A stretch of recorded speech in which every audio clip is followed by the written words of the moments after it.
Hello, everyone. Welcome to workshop number 2, all about the GSDSEF's new website, making accounts, and the SRC process. During the presentation, if you have a question on the topic or you need clarification, please just type it in the chat. And then after the presentation, a copy of today's slideshow and the video of this presentation will be available on the gsdsef.org website. All right, first I'm going to invite Mr. Rodecker to introduce himself. Yes, hello, everybody, and thank you very much for coming to this second SLB workshop. Very important about our new website, how to make an account, and what the SRC process is all about. And I am the Fair Executive Director for the Greater San Diego Science and Engineering Fair, and I'll be helping out today with answering some questions. Thank you. All right, thank you, Mr. Rodecker. Now I'm going to introduce the SLB member here today. My name is Steven. I'm a sophomore at Canyon Crest Academy, and this is my second year at the SLB. And last year, my science project was in environmental engineering.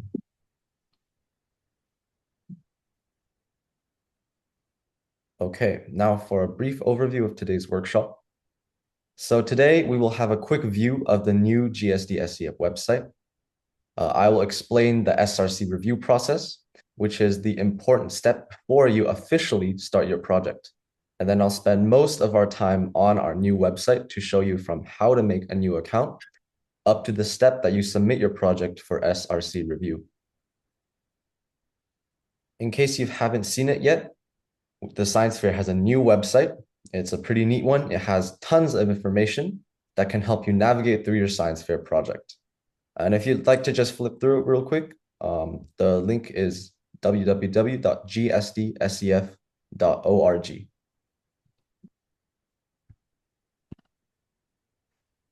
Now for a short overview on how to make a student account. And in a few minutes, I will show you how to do this on the actual website. One important thing to mention here is that your teacher needs to register with the GSDSEF before you can complete your project registration.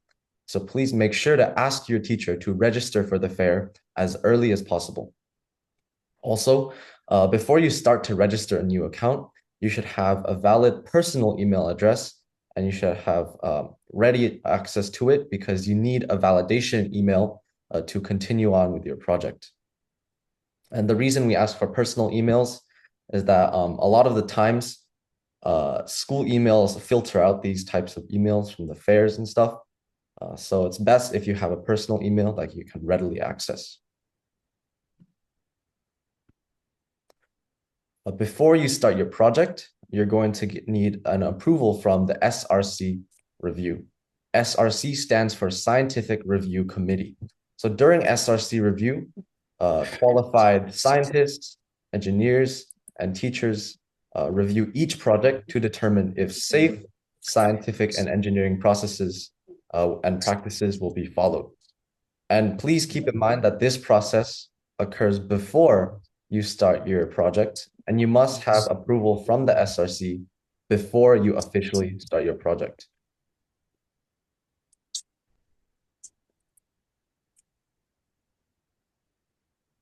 For the SRC review process, there are just a couple of steps. Of course, you need to log into your account.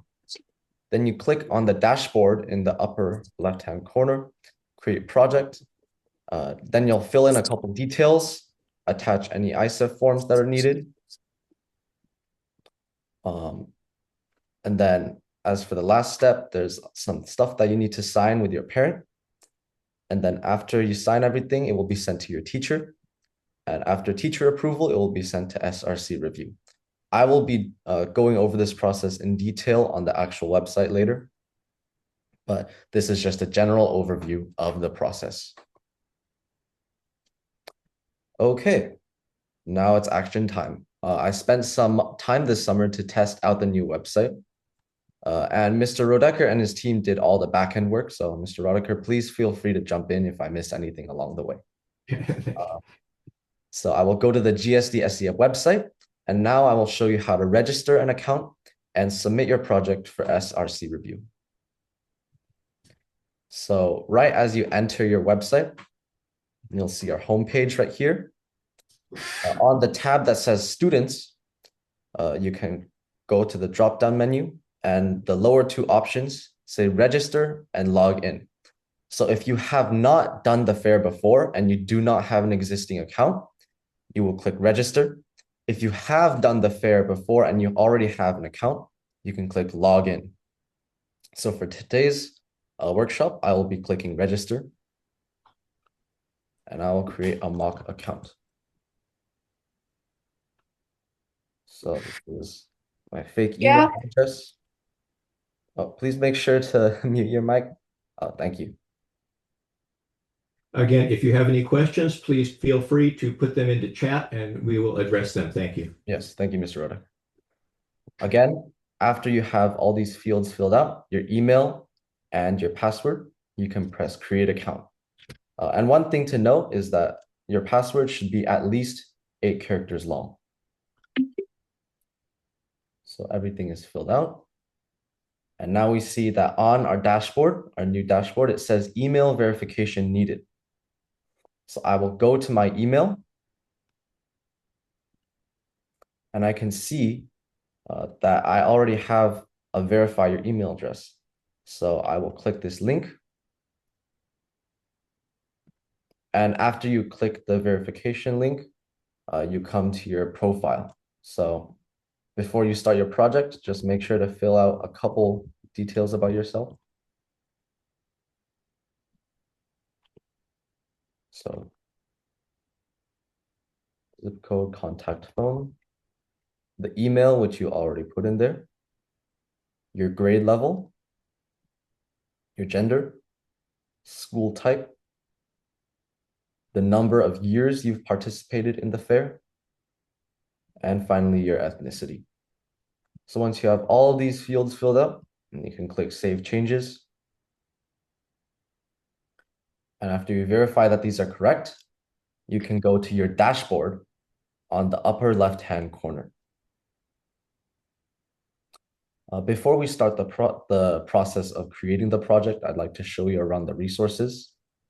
So if you are ever confused during your project process, please make sure to check out this section right here under the resources category. I know the backend team spent a lot of time developing all of these resources. You can see that there's step-by-step how to participate, what project info. There's even an entire page that is dedicated to FAQs. So if you ever have something that you are confused about, this resources section will likely have your answer. So for the meantime, let's go back to dashboard. You can see that it says the 2026 Science Fair. In the upper right-hand corner, you'll click Create Project. Right away, you'll have your project title. And this is a good time to mention that for this SRC process, it is best to have everything you write stored on a local document. So a Microsoft Word, Google Doc, any of that could work as long as it's not on the website. So right now, I will copy a project title from my Word document. This is the mock project title. And after you make sure it's copied correctly, you click Start Project. And now you've entered the SRC page. So there are 5 tabs to complete. We'll begin with tab 1, Project Setup. This is just answering a few basic questions about your project. So first, you will select the division and category, for example, senior, and then Earth and Environmental Sciences. And then you'll reach, is this a team project? At the GSDSEF, we do accept team projects, but it can only be 2 people maximum. So I'll click no for now, but just please keep that in mind. And now you reach school information. So this is why we need your teacher to be registered before you start the SRC process. If you see here, we can select our school. And then we see here, we can select teacher. So if your teacher registers before you start the SRC process, you will see their name in this drop-down menu right here. And then you fill out some more parent information. And after you verify that all of these details are correct, you can press Save Changes. So that'll take you from tab 1 to tab 2. This is especially where you should store everything you write on a local file. So I will be copying my problem statement from a Word document. And one thing to note is that if you are ever confused on how to write any of these, like your hypothesis or your problem statement, if you take a look at the top right-hand corner of every box, you'll see this text, how do I write a problem statement, for example. And if you click it, there is a pop-up menu with a brief explanation of how to write the corresponding item. So this is prevalent. This is present on each box. So next, I will copy my hypothesis or your prediction, followed by the materials. And for the materials list, it is best that you put everything into one list. So each list item is separated from the other with an enter. And this is just to make it easier for the SRC review people to check on your project and see if it's right. So you can see here that every item in my list of materials is individually separated and it's ready for the next step. So next is, where will experimentation take place? For this one, you can just select the option that fits best with your project or the place that you will spend the most time in during the course of your project. So I will click home for now. And finally, we reach the procedure and engineering design sequence. And once again, I have copied that from a local document. And after you verify that all of these fields are filled out correctly, you can click on Save Changes, and it will take you to tab 3.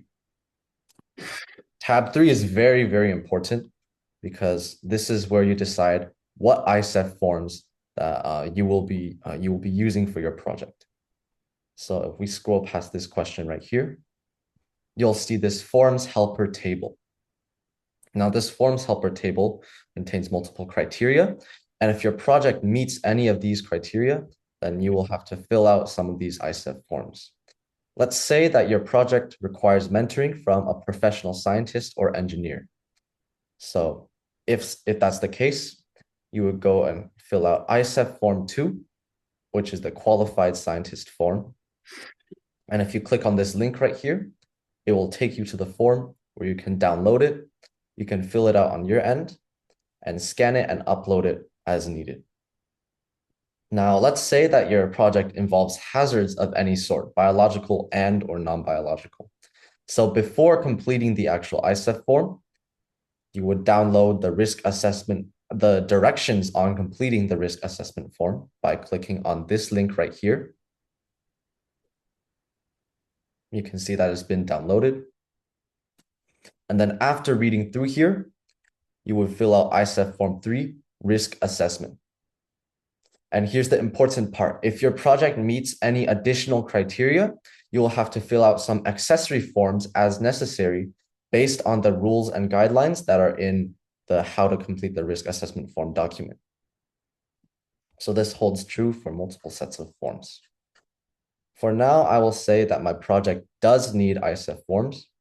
So up here, I will click yes. Yes, it needs these forms. And it will take you directly to tab 4. Keep in mind, if you click no, you don't need ISEF forms, the website will skip past tab 4 and it will take you directly to tab 5, which we will look at in just a minute. So for now, let's upload a file. And it gives you one more reminder that PDF format only is allowed. So make sure all your scanned documents are in the PDF format. So we'll click choose file. ISEF, let's say that I need the qualified scientist form. So I will upload the ISEF form too. After you see that it's in the slot, then you will click upload file, continue with upload. And you'll see that after it successfully uploads, it will be contained within the Your Uploaded Safety Forms section. So after you check that you have all of your necessary forms down in this section, you can directly move on to section 5, which is all about consent and policies. These are just a few things for you and your parent to fill out. So we'll go for just a couple things to sign with the student signature. And after you fill out the student signature, we will go to the parent section. So make sure you have your parent or your guardian filling out this section. Project review, parent permission, photo release, and finally the last step will be your parent signature. So we'll click save signature. And after you verify that all of these fields are filled out correctly, you can scroll down to the bottom and press save changes. Now you can see that after I have filled out all 5 of these tabs, they are green and they have a check mark. So if you have reached this phase, you will see that the submit project to teacher button is available to click. One important thing to say here is that at this point, everything in your project is still editable. So you can still change out the project details. You can modify the project setup. If you realize you're missing an ISEF form, you can still upload it. But after you click submit project to teacher, all these details will be locked and you cannot edit them. So make sure you check that everything is filled out correctly and you have the correct ISEF forms before you click submit project to teacher. Now, after you click this button, the teacher or advisor will receive an email notifying them that there are projects to review and sign. So once the teacher signs digitally, the project will automatically be sent for SRC review, and the student will receive an email with either approval to start the project or a request for forms and modifications before approval is given to start the project. So for this workshop, I don't want to send any junk to my teacher, but in real life, after you're done with this and everything is done correctly, you would click the submit project to teacher button, and that would send it to your teacher and begin the official SRC review process. All right. This concludes the website demonstration. I will end the recording right now. And if you have any questions, feel free to email us at GSDSEF SLB@gmail.com.